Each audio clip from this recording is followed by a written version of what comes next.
Good afternoon again.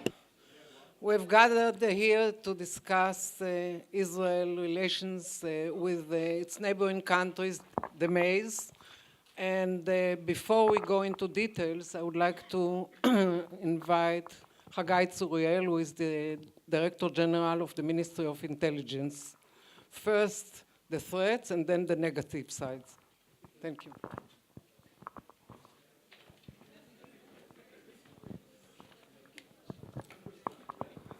Good afternoon. Thank you for having me. Thank you, Smadar. I think you said first the threats and then the negative sides. If I'm not mistaken, that's what you said, and I think it's absolutely on the mark. Certainly for my part. Then I understand that people here will talk about some of the positive potential or sides. In any case, I've been a Intel analyst most of my life, so you can imagine that I've made some serious mistakes. But agreeing to talk on the Middle East at the end of the third day of any convention is one of the biggest ones, because I've sampled this convention already, and I know that everything has already been said. Everything. So I apologize if I repeat some of the things. I'll try to present it my way. All right. So I'm going to give in to my obsession, which is right now an Israeli obsession, and you will see immediately what I mean. I'm going to talk about, I'm old school, so I need a map. All right. So I'm going to talk about the region, but specifically, I want to talk about what I think is the key arena.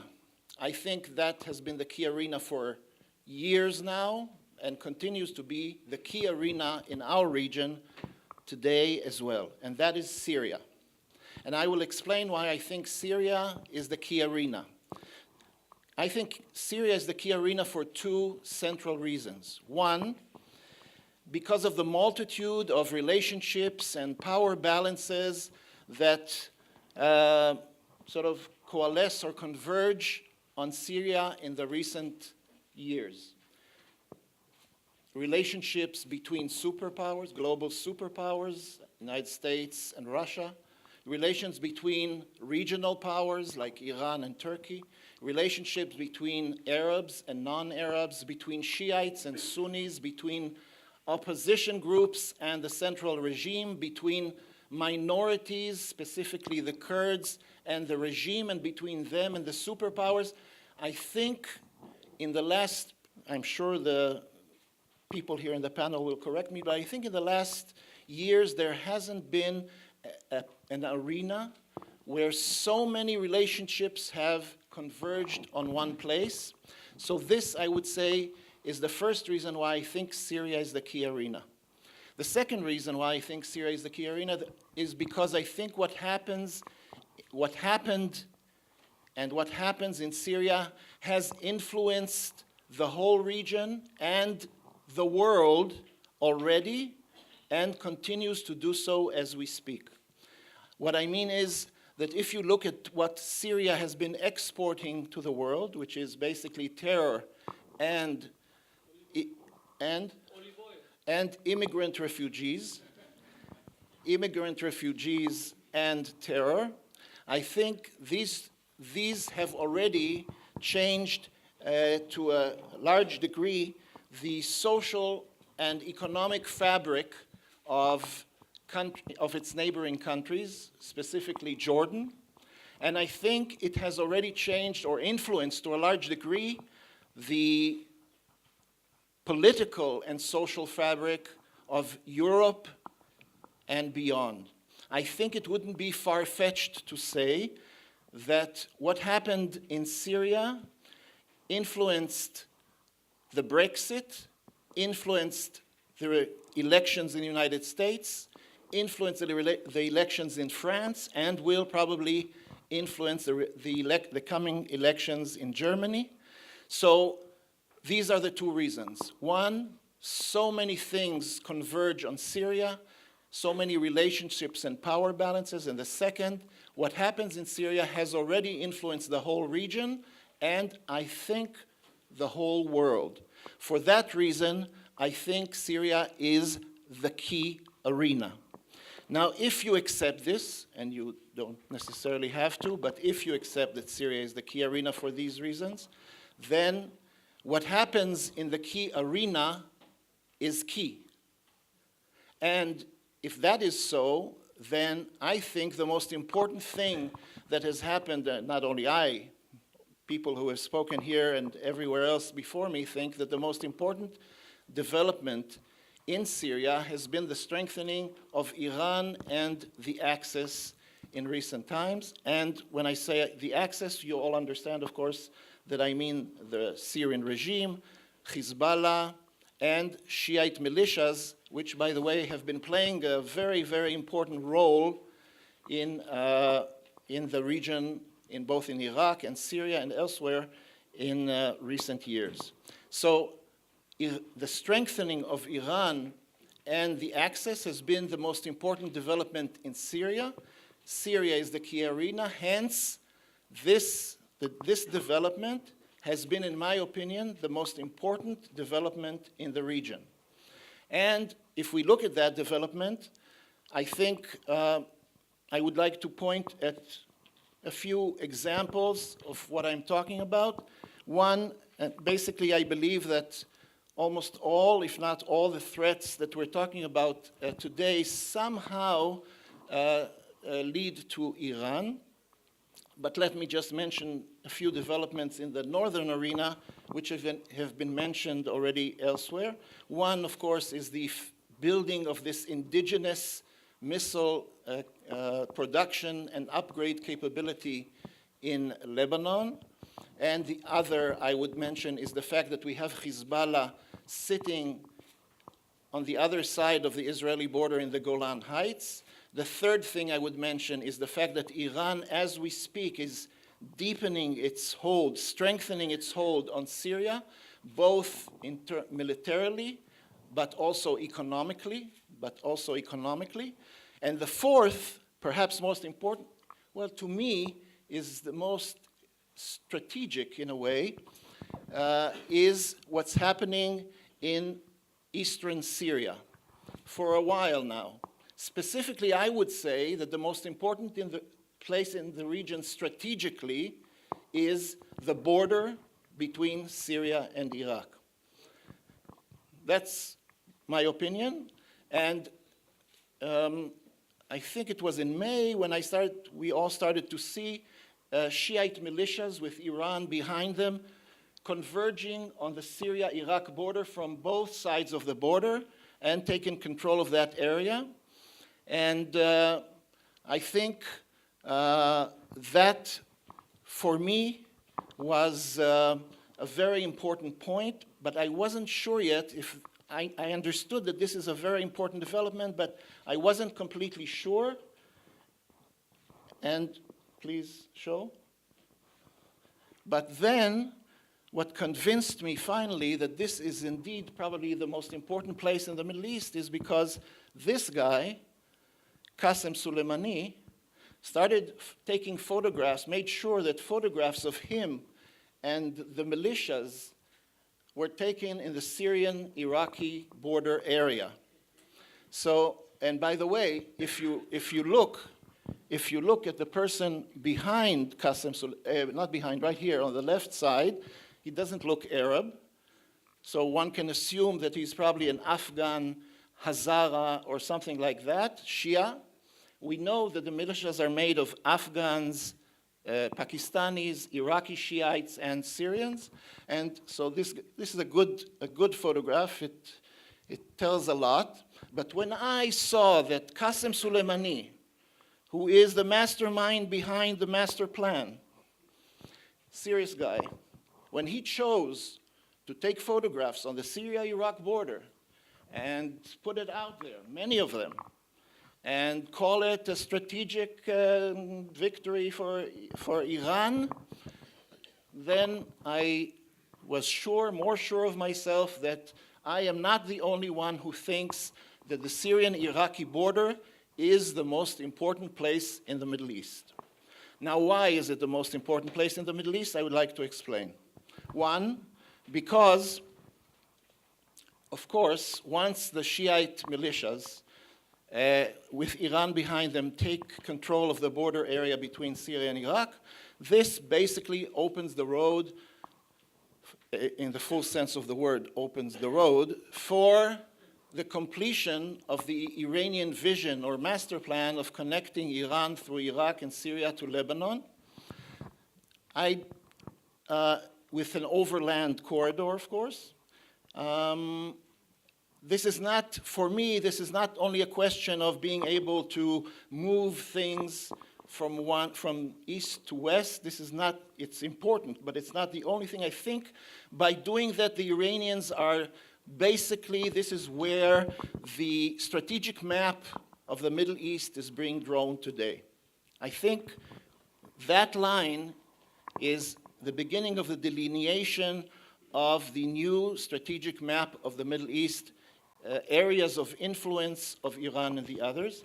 But for me, the border between Iraq and Syria, is more than that. I think the border between Iraq and Syria symbolizes the seam line between the day before and the day after. You know that almost every intel paper that's been written in the last few years had to have the word, this 2 words, the day after, or 3 words in it. You couldn't write an intel paper without it. If you did, if you're now looking, thinking, did I write without it? You should know that it's not good. You had to have the day after. What I mean is the day before and the day after the liberation of Mosul and Raqqa from ISIS. So in my opinion, the border between them symbolizes the transfer, the change from the day before to the day after. And I think that is a very important crossroad, seam line, which we are standing in right now. That change requires the international coalition, requires the United States, requires everybody who is thinking, forward-thinking, to, in my opinion, to now change or update their priority list. It's time to change from Daesh as the highest priority to Iran as the highest priority. I think what is happening here is that we're seeing, and I'm sure you've heard this, we're seeing a sort of Iranian crescent being built. Can I get the map again? We're seeing an Iranian crescent, no, further, yes, being built, created from the eastern basin of the Mediterranean in Lebanon, and by the way, if you want to carry it a little further, in Gaza, all the way from Syria, Iraq, Iran, down, if you want to continue it through subversive activity in the eastern province, in Saudi Arabia and Bahrain, all the way down to Yemen, where the Iranians, as you know, are building yet another forward base with the Houthis, and in the backyard of Saudi Arabia and in the backyard of the Bab el-Mandab, the strategic Bab el-Mandab Straits.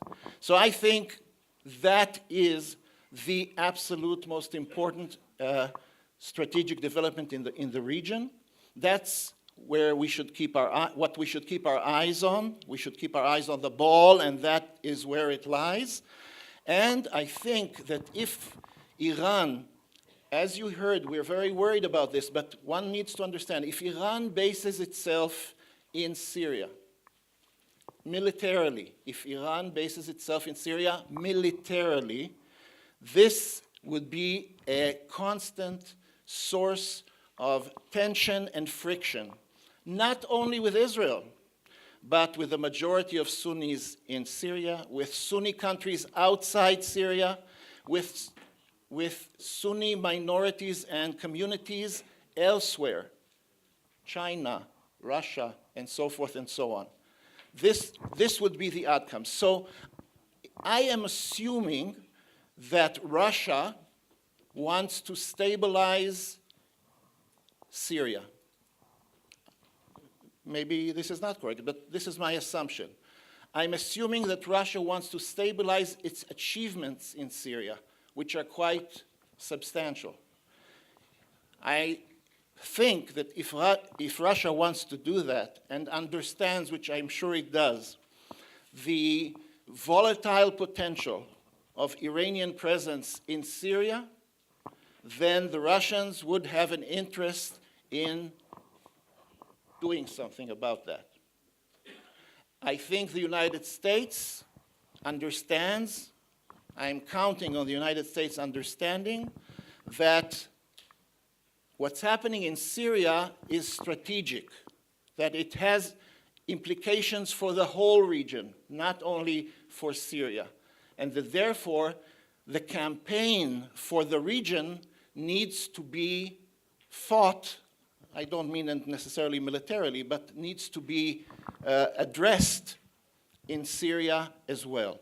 I will finish with one more sentence, which perhaps will connect us to the next part, which I understand is supposed to be a little more positive.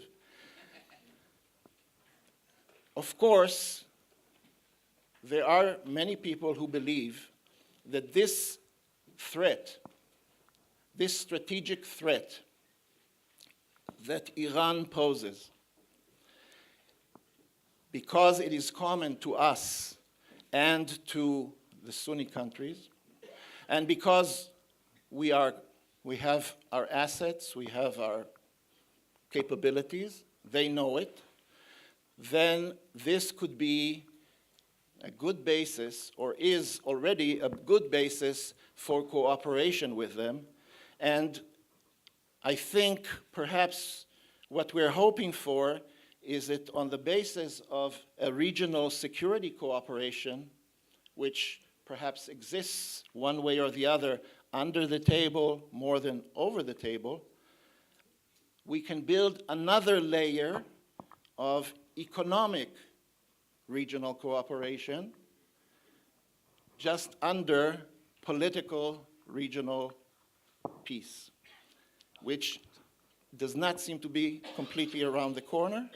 But I think if we take these layers, security cooperation, economic cooperation, and then moving on from there, laying the ground for a better day-to-day life, perhaps that would also help us along with the other more difficult part. Thank you.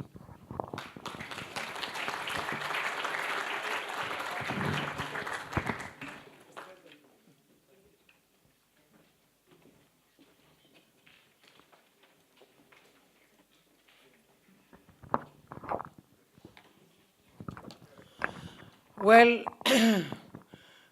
Mr. Tzuriel mentioned the word cooperation. I'll add one more word, which is normalization. And we'll try to discuss the civil aspects of peace between Israel, peace and other kind of relations between Israel and its neighboring countries. But before we start, I would like to introduce our distinguished guests. I'll do it briefly. Colonel, retired, Dr. Rateb Amro is the Director General and founder of Horizon Strategic Studies in Amman, Jordan. He served as a director of the occupied territories, before peace, of course, in the Jordanian Ministry of Foreign Affairs from 87 to 95, and served 20 years as colonel in Jordanian armed forces.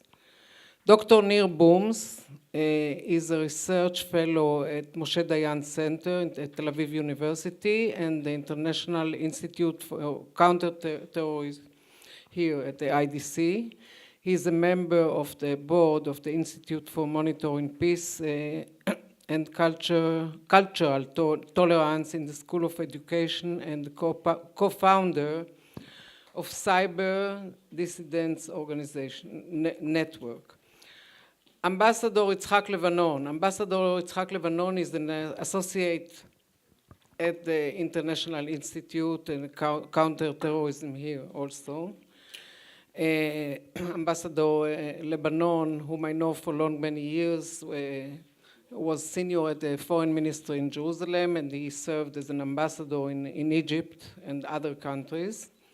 Dr. David Pollock is the Kaufman Fellow at the Washington Institute, and he focuses on the political dynamics in Middle East countries. He served previously as an advisor for the board Middle East at the State Department. Professor Joshua Teitelbaum from Bar-Ilan University is an associate professor of Middle Eastern history at the Department of Middle Eastern Studies and senior researcher associate at the Begin-Sadat Center.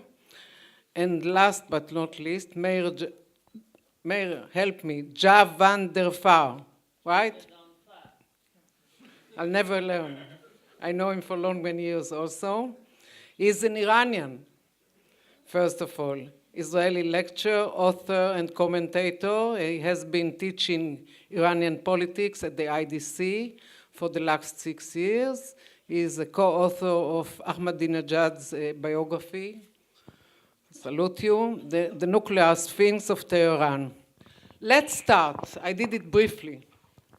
Let's start, and I'll give every speaker 5 minutes to speak, first of all, about the potential relations, normalization, cooperation, whatever you choose, between Israel and the neighboring countries. And first speaker will be, naturally, our guest of honor, Dr. Rateb Amro from Jordan.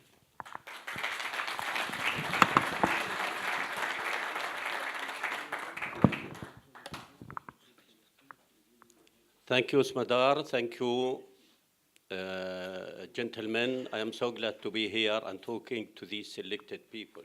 First of all, as you know all, that in Jordan we signed the peace treaty in 1999 with Israel, and we have 1994, sorry, and we have a good relation. Sometimes in the political side we have some shaking on the relationship, but I'm sure it will be stable on the other side and even in the political side.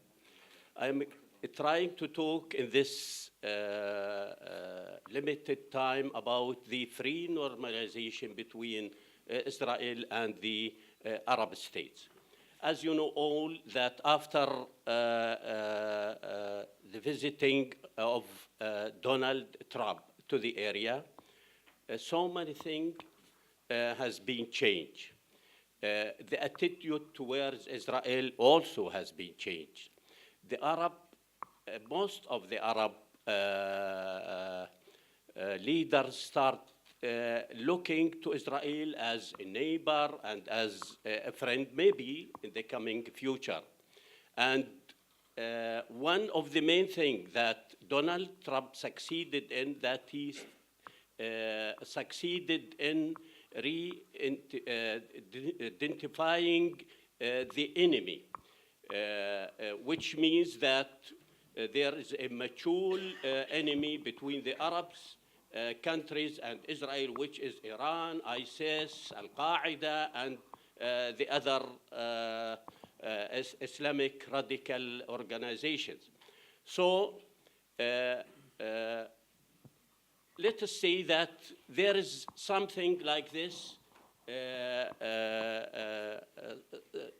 discussion in the Arab world. But we have so many obstacles to make the normalization between Israel as the Arab world.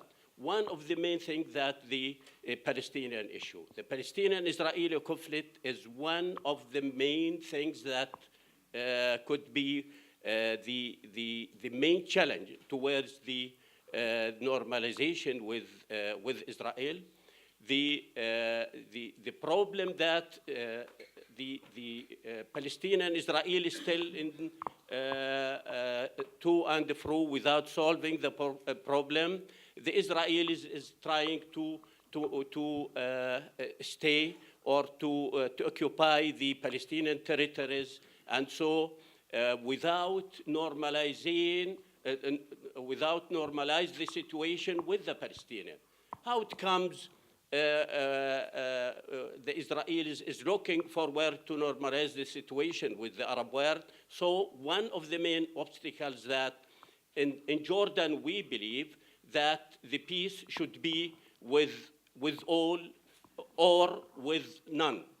So after solving the problems with the Palestinian, I think you will succeed to normalize the situation with the Arab world. One of the main obstacles that the Jewish state, you are raised this word that to be a state to the Jews in all over the world.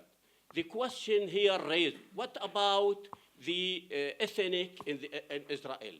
You have in Israel 20% of the population Arabs, Druze, Muslims, and the Christians. What about these people? What about the Palestinian refugees? If you raised the Jewish state, which means any Jew in all over the world will be able to come back to Israel and have the right to be a citizen in Israel. What about the Palestinian refugees? Nothing has been solved about the Palestinian refugees, and the other things belongs to the Palestinian. Another thing that the cultural aspect. The cultural aspect, if we mention what happened in the Israeli embassy in Amman 2 months ago, we will discover that there's a gap between us and you. And if we remember what happened when the Jordanian soldier killed a number of women or girls on the Bakura borders between Jordan and Israel, and how the late King Hussein came to Israel and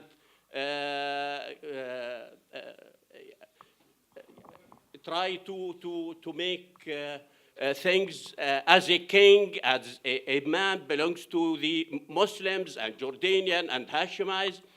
The opposite exactly happened with the Israeli leaders when the soldier came back to Israel. So many things, I don't want to take much time, but in the discussion I am ready to ask any question. Thank you.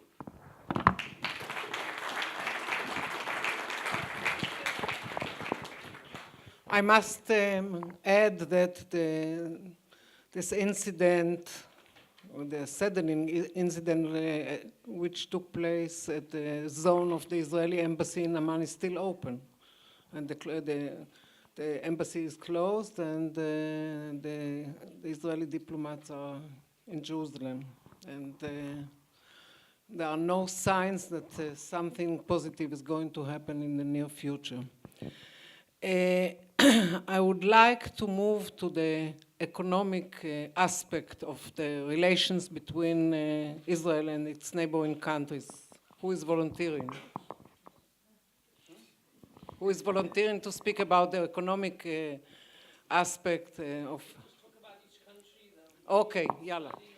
If we are speaking about each country, Meir, you represent Iran for me. And if you are trying to normalize relations, and please brief us how Iran is trying to to block every trial from their own.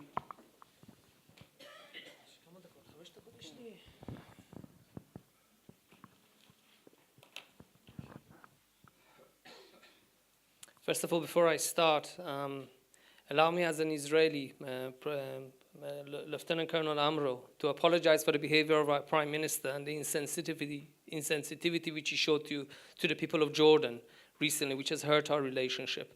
I'm sure there was a good security cause for what happened there, and this guard was protecting himself, but I think the actions of our Prime Minister was wrong, and it has risked our relations with Jordan, which is a very important country and a peace partner to the people of the State of Israel.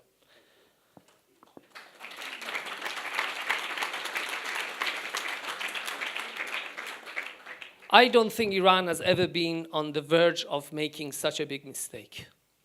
Syria has been one of the biggest achievements for Iran, thanks to President Putin and his Air Force, mainly because Iran was losing that war before Putin came.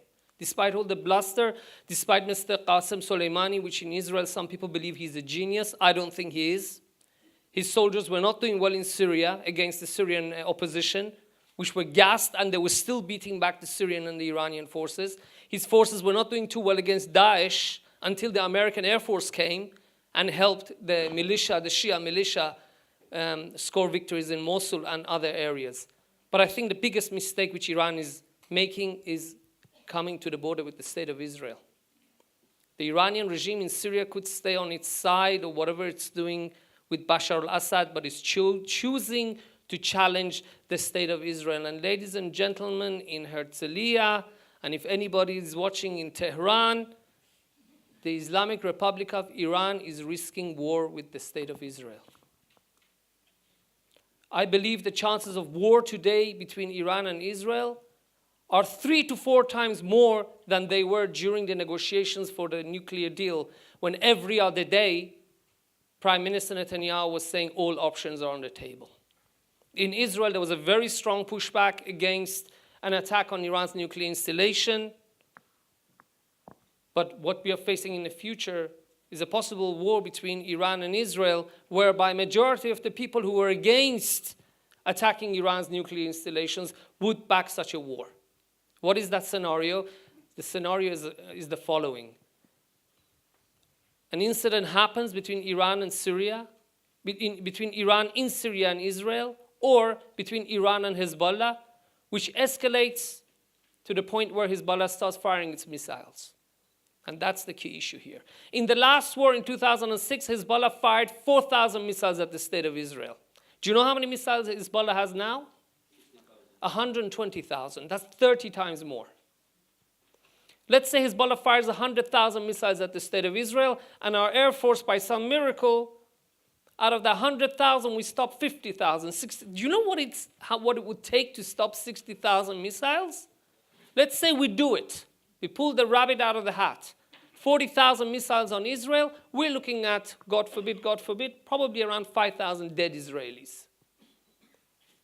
You can bomb Beirut till there's nothing left. We've done it before. It won't change a thing. 5,000 dead Israelis will mean an Israeli attack on Tehran. And this is not something, for somebody like me who's an Iranian Israeli, this is a scenario that we've tried to avoid for many years. This is not something that Israel wants. This is not something that the majority of the people of Iran want. And let me say something you may not know. President Rouhani doesn't want it either. Overwhelming majority of people of Iran are looking for normalization of Iran in the Middle East. But there's a small, powerful minority in Iran, which the more it knows that the people of Iran want normalization, the more it is going to look for a conflict. And what is the historic event that makes them so militant? It's the disintegration of the Soviet Union. How did we get from the disintegration of the Soviet Union to possible war between the state of Israel and Iran? The Iranian revolutionaries, which are in charge of revolutionary institutions in Iran, which are the most powerful in practice and according to the constitution, they believe that the Soviet Union disintegrated for one and only one reason. It stopped being a revolutionary state against the United States of America. The moment it stopped, Gorbachev came and started reaching out and normalizing Soviet relations with other countries, they started to infiltrate. This Persian word that you hear it so many times, nufuz, meaning infiltrate. It's probably an Arabic word as well. 60% of all Arabic words today in Persian are actually Arabic. 60% of Persian words today are in Arabic. That the Americans came and infiltrated, and slowly from within, they overthrew the Islamic Republic of Iran. They overthrew the Soviets. So to stop that from happening to Iran, Iran must always be in a revolutionary state. Must always be in a revolutionary state, which means challenging the United States, challenging the people of Israel. This is very, very important. United States first, we are next in line. This is what the revolutionaries believe. The people of Iran want the opposite. Ladies and gentlemen, Iran is looking at a threat today that is more dangerous than any nuclear arsenal in this region. That's the threat of the drought. There's a drought that is destroying Iran.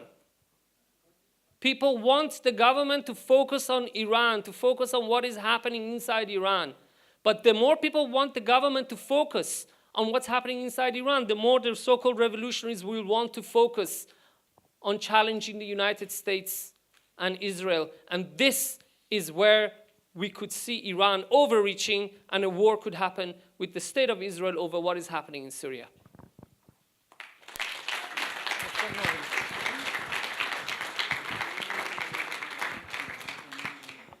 Before I call upon the next speaker, let me update you with the latest news. I just read on my way here that there is a big scandal in Egypt. They found out, God forbid, that the name of the State of Israel appears on textbooks. And the name of Israel, and the name and the flag of Israel appears on the textbooks, and now there is an official investigation. They are threatening to take the license from the publishing house, which doesn't belong, as they say, to the government. They are apologizing to the students and to their parents, and they will do everything to do it quickly. So discuss this issue. I think we don't have a better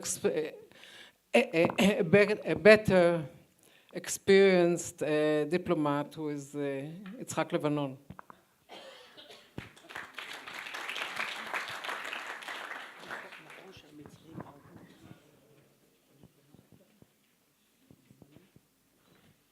Thank you very much, Smadar.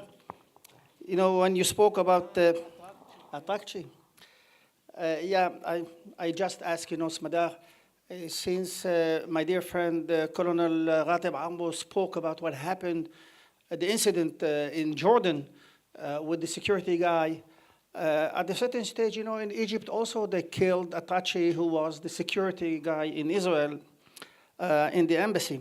So this is the kind of things that we have to face, but we have to face it diligently and with a lot of what we call in Hebrew sechel, to be intelligent how to deal with this issue. But you know, when Smadar spoke about the flag, the latest incident that they started to investigate in Egypt, I saw that my colleagues were laughing. You don't have to laugh. I was there, and it is not laughing. It is a real problem. Look, I have lived in Egypt, and I have lived a period which I would say it is a historical period. It was the time of President Mubarak, who stayed in power for just a few years, 3 decades. Now, because people are saying, you know, that here our prime minister is almost, 10 to 12 years is about time to be changed. So in Egypt, it was 30. 3 decades. And later on, I have lived the period of the generals, who in my mind, they destroyed everything because they did all the mistakes possible. They had no experience whatsoever in politics or diplomacy or in anything else. They knew the military, and later on, when the Muslim Brotherhood, to capture the Majlis al-Shab, which is the People's Assembly, which is the parliament in Egypt, and later on the famous assault on the Israeli embassy. So I was there, and when we're talking about normalization, I have no other choice than to be concrete. There is no normal relations between us and Egypt. And I explain myself. If you go to the archives here, or to the library, pick up the peace treaty between Egypt and Israel that almost 40 years ago we have signed. This peace treaty is very explicit. It's not ambiguous. Everything is inside. You have in all the articles, you have the annexes, and it covers everything. And it speaks clearly about diplomatic, cultural, agricultural, trade, economic, towards any kind of relationship between the two countries. Definitely, it was the ideal, 40 years ago. Smadar was there probably 100 times to cover all this issue. And if you look at this now in 2017, after everything happened in Egypt, a revolution, a destitution of a president, the military taking over, the Muslim Brotherhood would like to change the takeover by force by Abdel Fattah al-Sisi, 6 years of tumultuous situation in Egypt, you see that we are still in the same position. Yes, what we have between us and Egypt are two things, and they are important. I do confess, I do agree, they are important. The first one is very deep relationship in the military and intelligence level. It is important, but there is a reason for that. I will come back to that. And the second one is the quiz, the qualified industrial zones. As for the deep relationship with the military and the intelligence, we have the same enemy. We have Daesh, who is active in the triangle El Arish, Sheikh Zuweid, and Jabal Halal, close to the Israeli border. So we do have something in common with Egypt. We do want Egypt to succeed in eradicating the Sinai state or Daesh, in this area. So there is a reason for that deep relationship. If this is enough to sustain the bilateral relations, my answer is no. The second thing is the quiz. Between countries, every country, one of the things that an ambassador or diplomats do in that country is to create common interests. In terms of economic, in terms of trade, in terms of agriculture. You see, the Prime Minister is in Argentina and he signed 4 or 5 agreements in different fields. He went, to Hungary, he was, elsewhere, and he signed. All this constitute mutual interests which help to sustain the bilateral relations. But if you want only one leg, the military and the intelligence is not enough to sustain the whole thing. Believe me that in Israel, we deeply understand the challenges that Egypt is facing with the terrorism, with the deteriorating economy, with the Muslim Brotherhood, with the situation, with the tension with the United States. But believe me also that we gave our share in this. How many of you here knows that practically speaking, we changed, we altered the military annex of the peace treaty? In the peace treaty, there is an annex saying that the Egyptians cannot have a certain amount and kind of weapons close to the Israeli border. And today, Egypt, and I'm quoting a very responsible person, Abdel Fattah al-Sisi, the president of Egypt, and he says that we have 25,000 officers and soldiers with weapons, aircrafts, F-16, etc. So we do understand that Egypt is facing this challenge. But for God's sake, Egypt cannot understand what are our needs. I think that, yes, we should understand each other. I think that, you see, we cannot change the equation that my dear friend Colonel Amro spoke about it. And the equation was set in Egypt. I'm talking about Egypt. I'm not talking about the rest of the Arab world, but it is correct for the others also. During the time of Mubarak, he says, there is an equation. No solution to the Palestinian problem. No normalization with Israel. This equation is still existing. It still exists today with Abdel Fattah al-Sisi, with the excellent relation in the military and the intelligence, and the common enemy and everything. But I say that yes, we can move on. I do hope that, this incident with the Israeli flag and the books, that they are teaching in the school will vanish probably fast. But what I can say is, if you will take the quiz, for instance, we can expand it, yes. We can have more Israeli companies within the squeeze, because this is a tripartite, let's say, agreement, United States, Egypt, and Israel. We can increase this.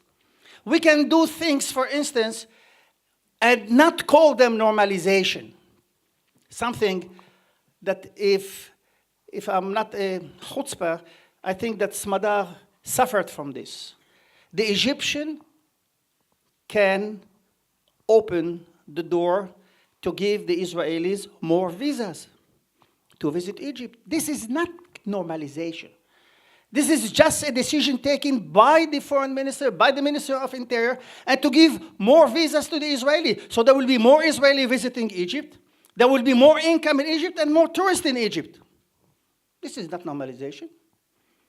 And I have different other ideas that we can do it without putting them into the label of normalization.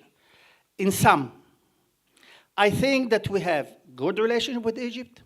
The bilateral relations are non-existent, is not enough. We can start to fill it up because we have a special occasion in these times, because the Middle East is changing. The repartition of the forces in the Middle East in the coming 5 to 10 years will be different. We and Egypt, we are on the same side. We have some differences. So Israel should move and take the initiative to sit with the President Abdel Fattah al-Sisi, away from the public, away from the media, and to set up a plan where we can strengthen the relationship, because the peace treaty is a strategic asset, not only for Israel, but for Egypt too. Thank you.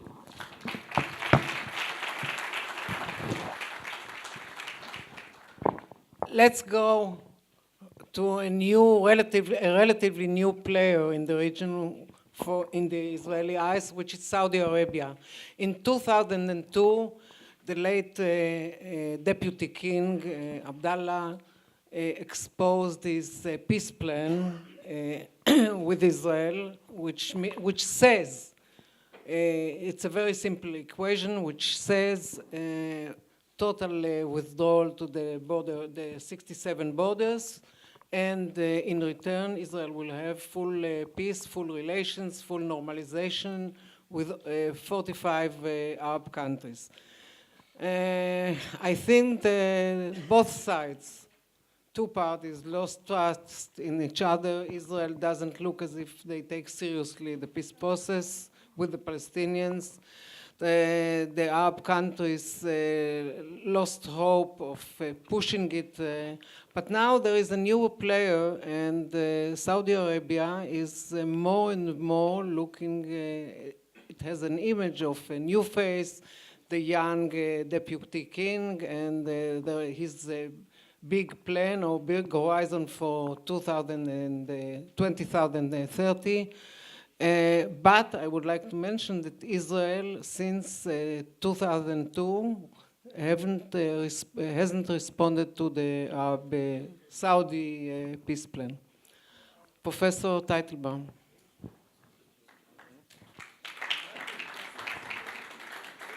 So thank you, Smadar.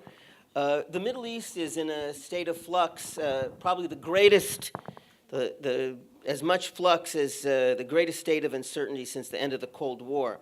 But even though we have many uncertainties, certain patterns have emerged. The two most important trends are the decline of U.S. influence and the rise of Iranian and Russian influence. And these developments, these are the key developments, have brought America's regional allies closer together despite differences on the Palestinian issue.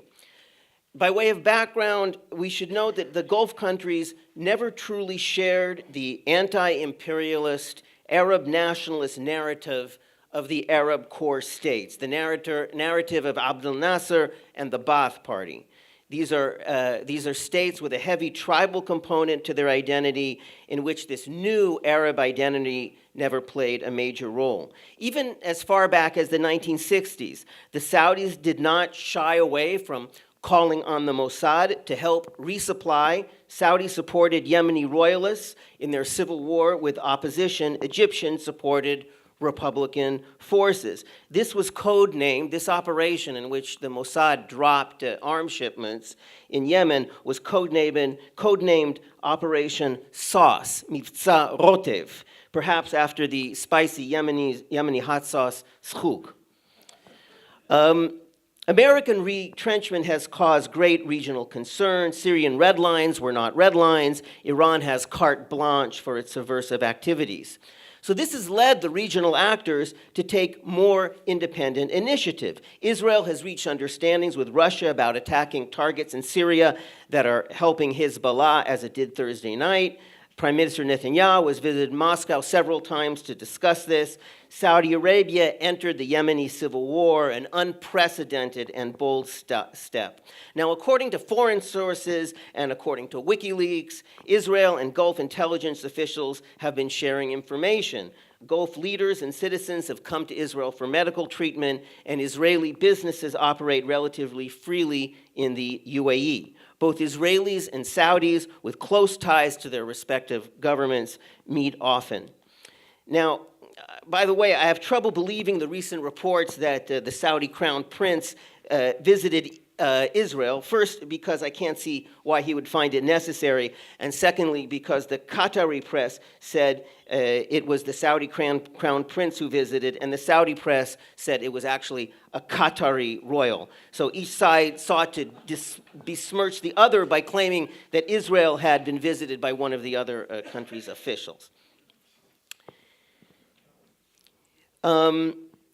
Given this kind of atmosphere of cooperation or coordination, it would not be surprising to learn that Israel, just like in the Yemeni crisis of the 1960s, is providing military advice to the Saudis in Yemen, whether it has to do with protecting their tanks or making their Patriot missiles more accurate. Israel has much experience in both these areas. But there are limits on how far the Saudis and the other Gulf countries are willing to go. First, why buy the cow when you can get the milk for free? Israel can and apparently has supplied useful information without diplomatic relations. Diplomatic relations, or raising the level of representation, carry an internal price for these countries, where there is still sympathy for the Palestinian cause. In Saudi Arabia's case, why risk public ire, particularly in the middle of an austerity program to which Smadar referred, which already has the Saudi public upset? It's likely that talks with the Saudis, such as there have been, have centered on finding just what would be the minimal price in the peace talks with the Palestinians that Israel would have to pay for the Saudis to raise the level of relations. There seems to have been little progress so far on this issue. Most leaks about Saudi-Israeli contacts come from the Israeli side. And Israel has a thing about "Larutz lisaper lachevre," go and tell the gang. But Israel also has an interest in shifting the narrative away from the Palestinian issue as a way of demonstrating that the conflict is not an obligation to the rest of the Arab world. Now, I haven't heard one thing mentioned so far, one person mentioned so far, and that is the President of the United States, Donald Trump. All these regional changes began before the election of President Trump. And although he has strongly signaled that he wishes to change the direction of Obama's policies, particularly in the Persian Gulf, there are huge questions about his ability to do so, both by temperament and objective difficulties. Embattled at home by investigations and a White House riven by internecine fighting, and abroad by the North Korean crisis, foreign allies have trouble discerning a coherent U.S. policy and can only hope for the best. The Saudis seem to have wowed the president during his trip to Riyadh earlier this year, but they and the UAE used the opportunity to go after Qatar, where the U.S. has a huge base. All this has totally undercut Gulf Cooperation Council unity, or what unity there was, and the lack of direction in the Trump administration was just so apparent. President Trump egging the Saudis on against Qatar, and Secretary Tillerson urging cooperation. So The Saudis will probably eventually reach a decision to declare victory and withdraw from Yemen. It's a disaster, no end in sight, and no opportunity for a decisive victory.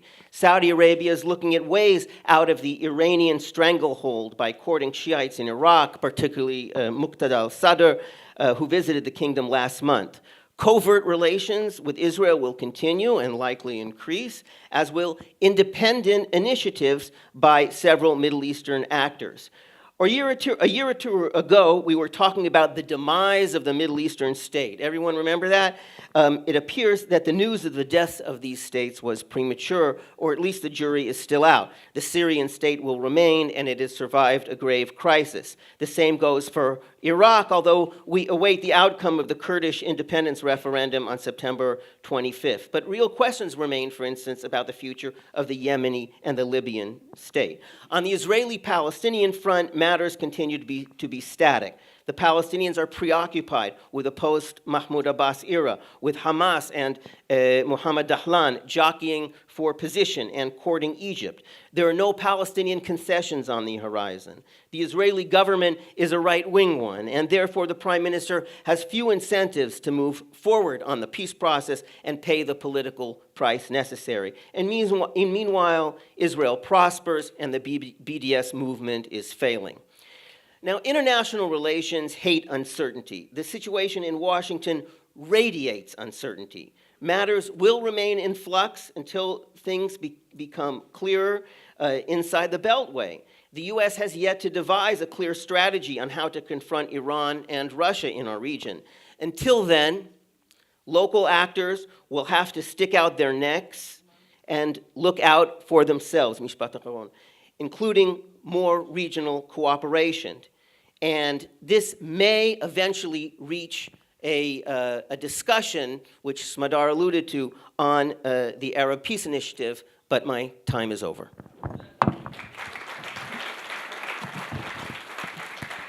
I'm keeping the U.S. as the last speaker, but Dr. Boms, let's try to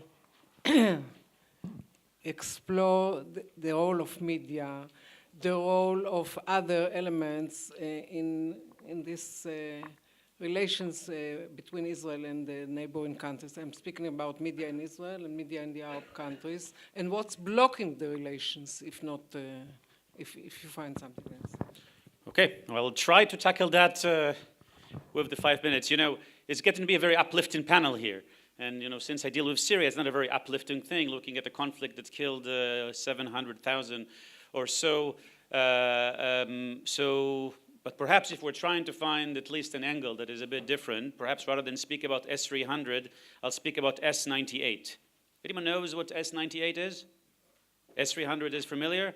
Right, a very nice weapon system, but S-98 is also kind of a weapon system. At least some in the Syrian media thought it was. It's actually a very rare bird, an eagle, that came to Israel from Barcelona. His brother and himself were finally released to nature in the Golan Heights, and one of them was shot down, being a Mossad reconnaissance eagle.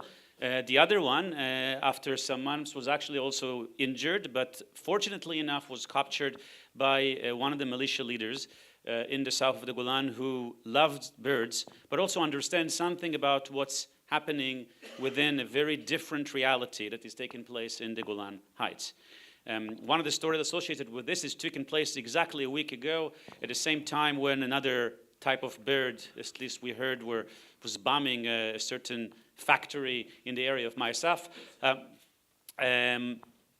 But following a call that a friend, and that actually happens to be more common when an Israeli friend or Syrian friend is calling an Israeli friend and says, look, we found the bird, we found some signals, S-98, and it's yours. It took a few days to figure out what to do with it. There's some instructions. They need to have chickens at least 2 a day. That means the warriors are not able to eat, but the bird does. And eventually it got here. And that interesting story, part of a human story, and I'll tell you perhaps another one, just to contrast a little bit of the spirit of what had happened here. Some of the stories that we've seen so far. A few months ago, I got a call from a Syrian friend who told me, look, I have a problem. This is a mayor of a village, few kilometers from our border on the Syrian side, and he's very sick. And we don't really know what happens to him. Can you help? It's not often, Israel treated over 5,000 Syrians in the last 6 years. And some of us were dealing with this issue, had a chance to sometimes get and deliver some of these messages. I'm calling the doctor in the military who is responsible for this, and I tell him the story. This is a very important mayor of a city, and he says, look, let's try to understand this. And I'm sending him the medical document. He says, I'm not sure if I understand what exactly is going on here. It's also not my area. I call a doctor, happens to be a Palestinian doctor from the Carmel Hospital in Haifa. And I call him up and I says, look, here is the issue. He says, sure, let's take a look at this. And as a good doctor, he says, well, I need to also talk to the patients. We need to understand what's going on there. The Syrian doctor did give a little bit of paperwork. So we arranged a Skype call through a colleague in France, back to the Golan Heights, back with the doctor. A few days later, he's able to get in here and he's able to get out. And I'm thinking to myself, when he's speaking about normalization, that, perhaps there's another way to look at the Middle East. When a Syrian friend calls an Israeli friend who called the mighty IDF, military of occupation, who asked a civilian Palestinian doctor to treat a Syrian patient. And some of that is also taking place. So rather than speak about what I wanted to talk about, which was a little bit of the overview of Syria, which I was asked to do, I think that this is an interesting thing, because what had happened in the last 6 years, particularly in the south of Syria, is we have seen part of different relations. Since 48 to 2011, since the beginning of this bloody, tragic Syrian war, I think we can count on one hand the number of Syrians who had visited Israel with very few diplomatic maneuvers and one pilot that took a Syrian plane and defected. I can count many more Syrians on more than both hands who had spent Friday night dinner, Shabbat dinner with me at my home in Jerusalem since. And while this means very little in terms of resolving the Syrian conflict, the Iranian interest, the Russian interest, and all the other geopolitical issues which I usually speak about, it perhaps means something about some alternative visions that perhaps will emerge. And that all these stories, whether somebody from Qatar or Saudi Arabia visited or did not visit here, I can tell you that I had seen more students from Jordan, from Egypt, and from other countries in my own classes in the last few years, something that I don't think we could have seen before. Because I think, if I dare to say, in terms of what part of media sometimes is saying or not saying, that if you follow actually public polls in the Middle East, one of the most interesting insights that I've seen, that if it used to be when you ask young people in the Middle East, what are the things that bothers you the most? What do you really are disturbed with? What's the most important challenge? They used to say, of course, it's the Israeli-Palestinian conflict. But in the last 5 and 6 years, this is pushed to the 4th and the 5th place. And first of all, it's ISIS, and then it's radicalization, and then it's unemployment, and then politics comes later. And I think if you listen to some of them, and if you listen to some of the people who had marched in the Arab Spring, and Arab Spring is a good term because it's very nice, romantic, and a very short season, unfortunately, but still, they are still alive. Leadership needs to give them a chance. Leadership needs to do what it needs to do. We can keep on pushing, but at least for whatever it's worth, if that's a bit of a positive message and a touch on media, I hope I've concluded my 5 minutes. Thank you.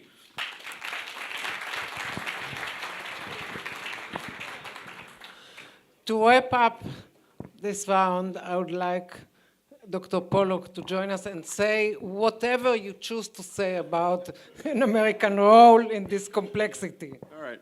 Thank you very much. I want to thank you, Smadar, my fellow panelists, you, the audience, and of course, the IDC and ICT and Professor Ganor for this opportunity to be with you. I'm going to start with just a few sentences about American policy, as you suggested, and then I want to talk about something that hasn't come up actually yet, I think, in this discussion about normalization or better relations, at least between Israel and its neighbors. And it's not the Arabs, and it's not the Iranians, and it's not the Turks, it's the Kurds.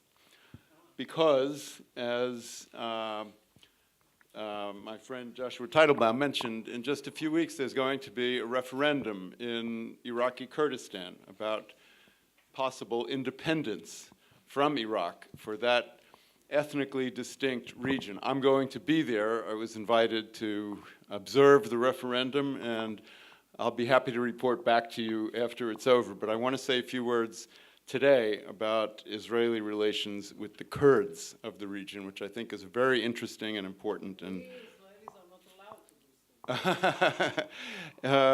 it's complicated. All right, so let me start by saying that actually the Kurds are playing a very important role in American policy in the region these days. First of all, as our best allies, not our only allies, but as our best allies in the field, on the battlefield, against ISIS, against Daesh, in both Iraq and in Syria. And secondly, and this is the big question in my mind about the Trump administration's future policy in the Middle East over the next months or years, and it ties in, I think, very well with the first presentation that you heard today from Mr. Tzuriel about Iranian influence. The big question is, will the United States continue to work so closely with its partners in the region, including the Kurds, in order to actively counter Iran's influence all across what Iran is trying to do, which is to build a land bridge all the way from Tehran across Iran, across Iraq, across Syria, and on into Lebanon and to the Israeli border on the Golan Heights. Will the United States actively contest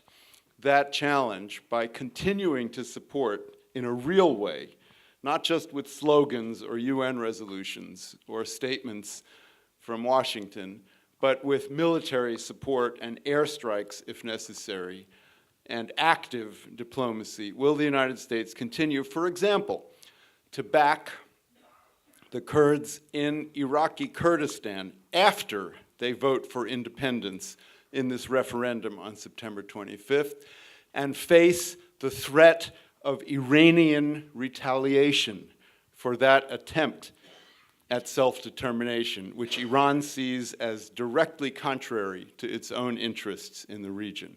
Will the United States continue to back the Kurdish forces in Syria, the SDF, the Kurds and some allied Arab militias, in their fight in Syria, not just against Daesh or ISIS, but also against Hezbollah and Iran in that field? These are questions to which, I have to say, there is today no answer.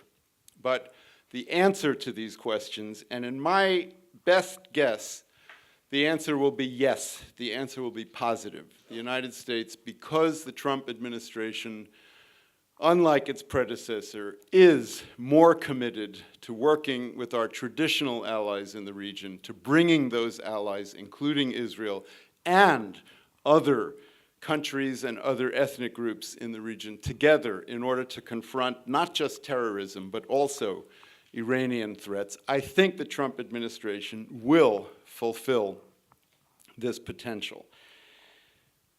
Now, let me tell you very briefly a more personal anecdote about relations between the Kurds and Israel. And this is based on something that I heard right here in Israel in February of this year when I lectured at Tel Aviv University about the Kurds. At the end of that lecture, a middle-aged guy came up to me and he said, "Thank you for the lecture, David. I would like you to pass a message to the president of Kurdistan." And I said, "Okay, what's the message?" And he said, "My name is Zamir Shemtov." I'm going to tell you his real name, okay, with his permission. "My name is Zamir Shemtov. I'm a retired Israeli dentist. But originally, I was an Iraqi Jew. And on August 22nd of 1970, my family, me, my sister, my mother and my father, were saved. Our lives were saved by the Kurds in Iraq, who smuggled the Jews out of that country to Iran in those days, which was a friendly country in that era to Israel and to Jews, who smuggled us Iraqi Jews out of Saddam Hussein's Iraq across the border to safety in Iran. And they did that at great peril to their own lives, but that's what they thought was the right thing to do. And what happened on that trip, being smuggled out of Iraq by a teenage driver in the middle of the night, we weren't allowed to say a word the whole time that we were driving for security reasons. But when we got to the border, my father said to the driver, "I want to give you something for saving our lives." And the driver turned around and said, "I can't take anything from you. If I take anything from you for doing this, my father will kill me. But I do want you to remember my name. My name is Massoud Barzani." It's a true story, and I know it's a true story because I have heard it from both sides. Massoud Barzani today is the president of Kurdistan, the autonomous region of Kurdistan in Iraq, which is going to vote in a referendum on independence on September 25th. Now, this little story tells you something about the emotional and historical affinity between Kurds and Jews, Kurds and Israelis. But in the real world of Middle East politics, that kind of emotional affinity and historical connection, which is deep and real, only goes so far. In the real world, I think that there is some potential, some limited potential for Israel to develop closer economic and security in a small way, and maybe someday, if Kurdistan does become independent, and it's not a sure thing, no matter how the referendum goes in a few weeks, maybe someday diplomatic relations with a new country in the region, a new potential friend of Israel in the region, Kurdistan. But for the time being, Israel's influence is very limited. Israeli statements by government officials like Ayelet Shaked, or most recently Prime Minister Netanyahu on his trip to Argentina this week, supporting Kurdish independence, actually, probably, in my view, do more harm than good to that cause, because they raise the profile of Israel's possible relationship with Kurdistan and make Iran and Turkey and Arab countries even more apprehensive about the possibility of Kurdish independence than they might otherwise be. But I think Prime Minister Netanyahu got one crucial fact exactly right in his statement. He probably, in my own personal view, would have done better not to talk about Kurdish independence. But what he did say, almost in the same breath, is that Israel, although it supports the Kurds and their right to self-determination, it still considers the PKK, the Kurdish organization fighting against the government of Turkey, that Israel still considers that Kurdish organization to be a terrorist organization, not freedom fighters, not potential allies, but terrorists. And the reason why, and I'll conclude with this, why I think this is so interesting and important is that as we think about the Kurds, and there are 30 million of them, at least, scattered among Turkey, Syria, Iraq, and Iran, in the most strategic place in the entire Middle East. As we think about the Kurds, maybe the single most important thing to know is that the Kurds are not all united. It's as misleading to talk about the Kurds as a group as it is today to talk about the Arabs as a group, as if they were all the same, as if they all had the same policies, as if they all wanted to be one country. They don't. The Kurds in Turkey are one set of issues. The Kurds in Syria are a different set of issues, even though they're also Kurdish and they speak the same dialect of Kurdish, Kurmanji. The Kurds in Iraq are another set of issues, and they don't get along with the Kurds in Syria, even though it's right across the border and they're all Kurds. And the Kurds in Iran are still another set of issues. So if there is an independent country of Kurdistan, for the first time ever in the entire history of the world, in the next few years or months, it will almost certainly just be Iraqi Kurdistan, not the much more numerous Kurdish community in Syria and the more numerous Kurdish community in Iran, or the smaller but still very strategically important Kurdish community inside Syria. And that independent country of Kurdistan could be potentially an important ally of the United States and possibly, maybe still under the table, of Israel as one of the key players in confronting Iran's ambitions in the greater region. Thank you very much. I can affirm what you said by quoting President, the semi-president Massoud Barzani recently in his interview to Al Arabiya, in which he said that if he has an independent state, he learned from the Israeli experience, and he is not going to call the exiled Kurds to come back to Kurdistan. But I'm not letting you get away without talking about an American contribution to the troubled situation and relations between Israel and the Arab countries. All right, I thought we ran out of time, but you're giving me you're giving me a little bit of extra time to dig a hole for myself, right? Okay, so I will say that in my view, I'm a former 25-year veteran of the State Department before I became an independent thinker, right?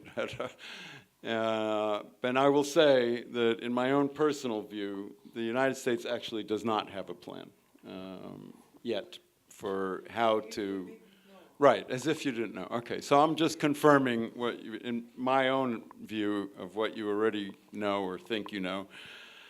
But I do think that the United States has the intention to come up with a plan and that's not nothing. That's not nothing, because Obama didn't have even that, to come up with a plan to work more closely with our traditional allies in the region, including Israel and the Arabs and the Turks and potentially, as I just said, the Kurds, against our traditional adversaries in the region, namely jihadi terrorists and Iranian threats to the stability, the sovereignty, the interests, the safety of all these other countries and communities in the Middle East. There is the intention to come up with that plan. And I will say that part of it will be to, if there is one or when there is one, part of it will be to try and emphasize this regional approach that we've been talking about, all of us,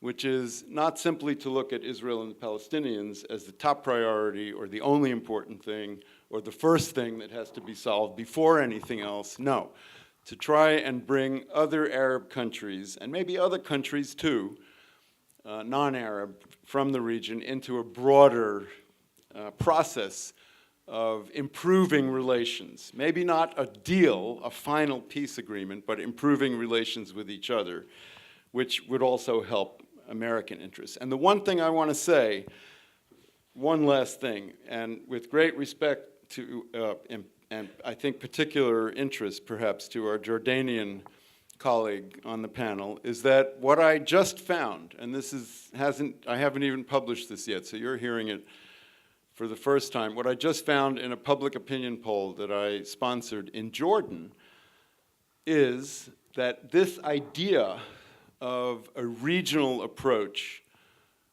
to peacemaking has a lot of popular support. A lot of popular support. 85%. I was astonished to see this number. 85% of the public in Jordan, even though they don't like the United States, they don't like Israel in general, they like Hamas, 55% support Hamas, but 85% say that bringing additional Arab countries into the picture and having them offer incentives to both sides, to Israel and to the Palestinians, to take more moderate positions, to make compromises. That's the essence of this regional approach. 85% of the public in Jordan supports that idea. And that's, to me, it's not the end of the story, not by a long shot, but it's an important positive sign that this is not just elite talk, but it actually has deeper roots at the popular level because the people of the region are beginning to understand much more that they have common enemies, not each other, but terrorism and sectarianism and possible Iranian threats. And those are common enemies, and anything that you can do to work better together against your common enemy is probably a good thing.